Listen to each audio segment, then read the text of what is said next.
Hi, I'm Dr. Merci Decker, and today I will be discussing how rhetorical strategies are used to downplay the current Black Lives Matter movement, as well as some other protests that we see taking place around the world. So the first thing that I'm going to discuss is what particular common rhetorical strategies we see. These strategies can be broken down into three particular areas: figures of speech, selective interpretations, and the use of political narratives. One particular type of figure of speech that I'm going to discuss is Synecdoche. Although many figures of speech do factor in terms of downplaying the importance of the protests, Synecdoche is one that we see fairly common. What is Synecdoche? That's making the part represent the whole. So when we see one particular individual acting out or acting in a particular way, we say this represents the whole of the group itself. This connects directly to the next thing I'm going to discuss, which is selective interpretation. Chaim Perlman and Lucy Obrecht-Teitika in the New Rhetoric discuss the difference between the act and the consequence and the ends and the means. Although they might seem like two very similar ways to describe an incident, they actually have two different persuasive effects. If you view something as an act and then a consequence, then you remove the agency of the reason for the consequence to take place. Instead, the emphasis becomes on what is chosen as the consequence. We think of consequences having multiple outcomes. You can have multiple consequences for one particular action. When we look at the outcome and the protests that came from George Floyd's death, many individuals argued, why riot? Why loot?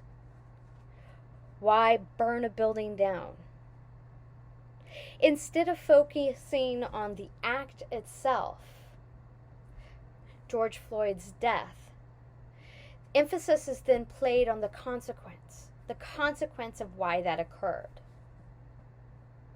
This places a negative view on the protesters, and it changes the amount of responsibility that was placed on the officers themselves. When we look at something as the means to an end, it becomes a more rational, intentional action. It becomes a strategy for determining what particular outcome you want to achieve. So when you focus on the means, you can look at how particular acts of violence, in the case of Floyd, lead to degradation and humiliation of particular groups of people. The last figure of speech I'm going to discuss is the use of framing and narrative. Although there are multiple forms of framing, one in particular I'm going to focus on is the mob at the gates. The mob at the gates is one of four political myths or political narratives Robert Reich identifies.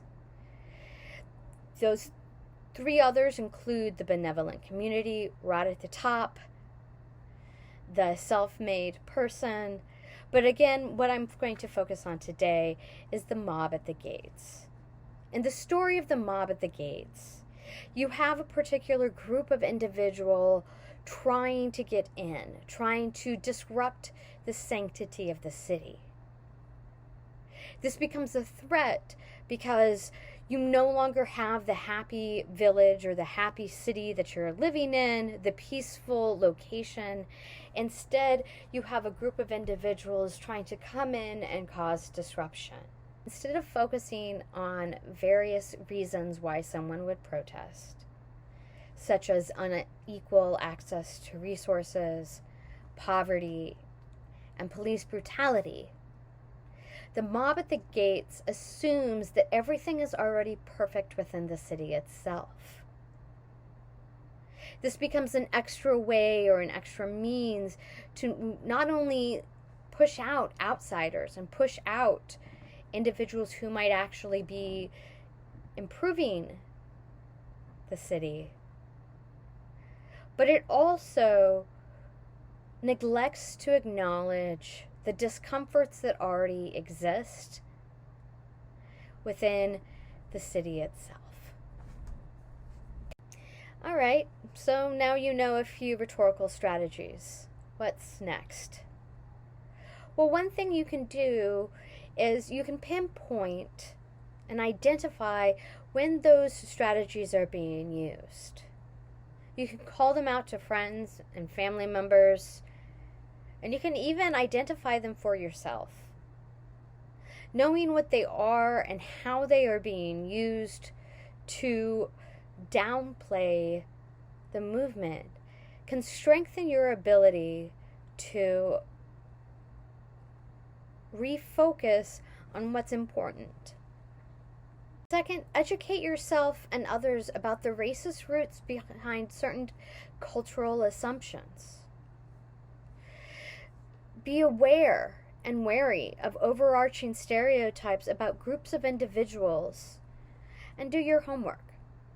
There are plenty of other videos on this site that gives you a chance to.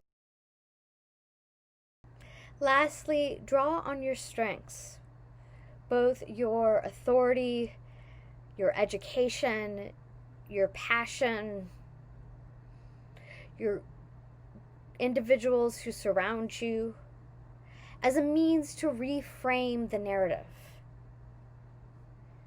Turn towards Dr. King and others who provide insights on how to change that narrative of the mob at the gates. And so in closing, I turn towards a quote from his letter from Birmingham jail. He explains, "I am cognizant of the interrelatedness of all communities and states. I cannot sit idly by in Atlanta and not be concerned what happens in Birmingham. Injustice anywhere is a threat to justice everywhere. We are caught in an inescapable network of mutuality, tied in a single garment of destiny. Whatever affects one directly affects us all indirectly. Never again can we afford to live with the narrow, provincial, outside agitator idea. Anyone who lives inside the United States can never be considered an outsider anywhere within its bounds."